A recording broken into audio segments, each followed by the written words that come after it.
Hey everybody.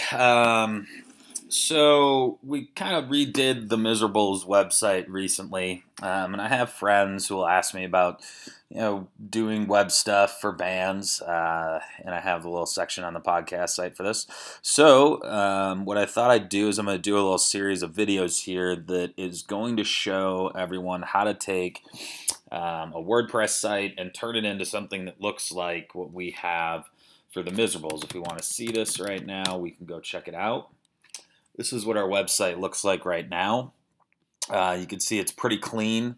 It's definitely a WordPress-oriented site, but we have all the different sections that we need to basically just kind of house all of our information. A lot of people say websites are dead for bands. It depends on what you think of your website. For me, this is kind of like our journal. This is where we put everything about the band. It's as much for us as it is for everybody else. It's a great way to just have a store of information that's nice to look at and makes it really easy to find what you're looking for. The latest WordPress theme that came out, 2015, is what I used as the base for this. And then I also did make some customizations to it. We'll talk about those in one of the following videos. We don't need to worry about that too much right now. But this just gives you an idea of what our end result is going to look like. And we'll have all these nice different sections where we can put different content. We'll even have a contact page with a form on it. We'll have a mailing list sign up. We'll have a list of upcoming shows here. You can see on the left. And we'll also have a complete shows page that shows anything that's upcoming, and then also a nice listing of everywhere you've played previously. And the last thing is at the bottom here, you'll notice we have this streaming music player. This is provided by SoundCloud. It's a plugin that we'll use to get this player to show up. But that will allow people to just kind of listen to music right from any page on your site. So let's talk a little bit about the basics. First, you need to get a WordPress site. To do this, I just recommend Googling, WordPress hosting. And if we Google this, you're going to get a whole lot of results. There's a lot of sites that do this. What you don't want to do is use WordPress.com to host your site, because that isn't the same thing as what we're using. WordPress.com is a kind of limited version of WordPress that they host themselves, but it doesn't allow you to do the level of customization that we need to do. The site that I'm using right now to host ours is called site5.com. But if you click on any of these, like we'll just take this first ad that shows up. Here's a whole bunch of sites, and you can see that the cost is really low. Those are monthly prices that you're looking at, $3.95 a month. That's really cheap. And now you're not getting the best hosting for this. It'll probably be, not the super fastest site, but it's going to be fine for the purposes of a band website, because it's not like we're going to be loading a whole bunch of ads and all kinds of other garbage. It's just going to be kind of a nice, clean journal type site. We'll also use a plugin that we'll talk about in one of these that'll help speed up our site even more.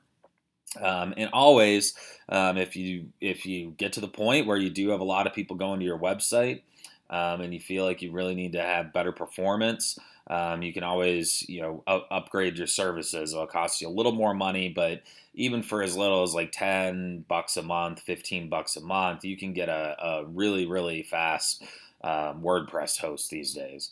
But if this is something you just want to try out, I suggest just going with one of these kind of $4 or $5 a month deals. Most of them will have an easy installation method for WordPress. You can see this first one here says easiest one-click install. Those are great because you don't really have to know any of the technicalities of getting WordPress installed. It'll just be on the site for you.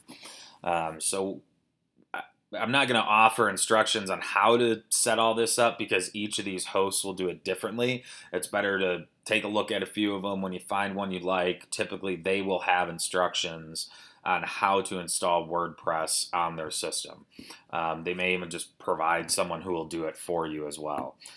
So all you need to do is pick one, get WordPress installed. That's kind of the basic prerequisite for doing this.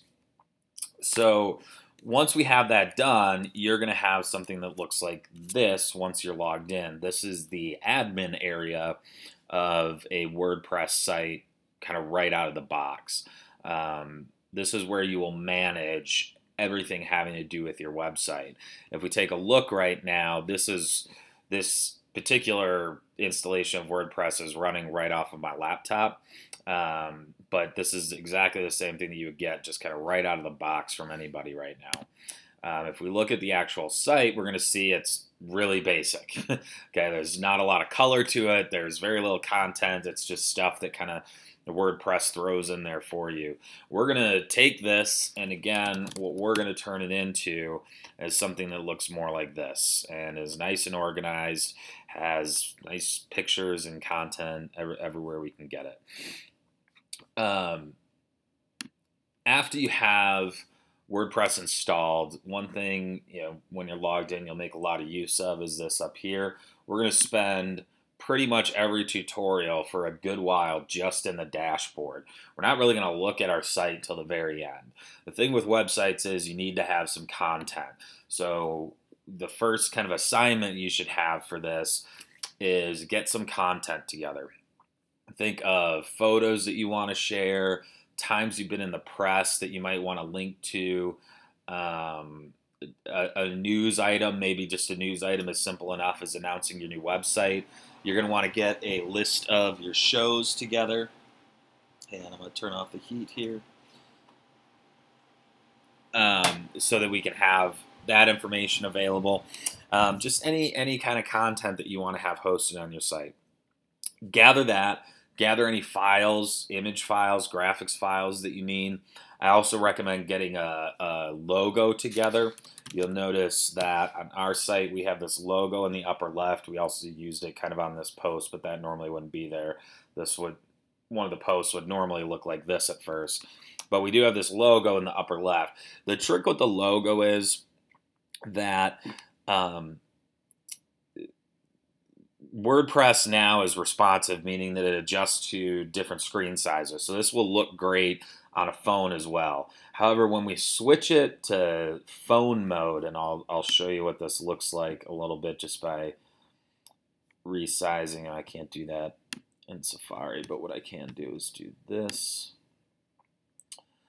So you'll notice if I make the browser smaller, suddenly the screen is totally changed, and all we see is this post here. And now we have what's really common these days is we have this 3-bar line in the upper right that if we click, it now shows us the stuff that was on the left-hand side of the screen before, the menu. However, in this particular theme, this menu, if you have a dark background, still shows up with a white background when you go into the mobile version. I may work on the theme a little bit to adjust this, the customizations that I made so that we can pick different colors.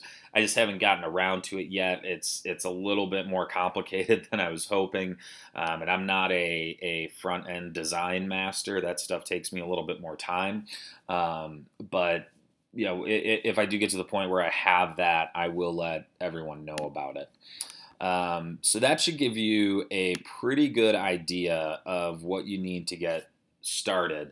As we go through this, feel free to ask questions in the comments section. You can also find me on Twitter. You can find my email address on the site. Feel free to get in touch with me, and if it's something I can help you out with, I'll be more than happy to help you with. Again, I do recommend, though, get the instructions from your provider. Unfortunately, there's no way that I can know how every provider is setting up WordPress. I kind of know the basics of how most of them do it, but each one seems to have little caveats along the way. So make sure you get those instructions for them and try and follow through with them first. And once you get to a point where you're looking at what we're looking at on the screen right now, this admin area of WordPress, then you're going to be ready to go on everything else we're going to talk about. So that's all I got for now. I'm going to do these videos in small chunks like this along the way so you can see how long each video is. Set aside that many minutes to kind of work on it, and then you can stop, take a break, and move on to the next one whenever you feel like it. All right, thanks a lot, everybody.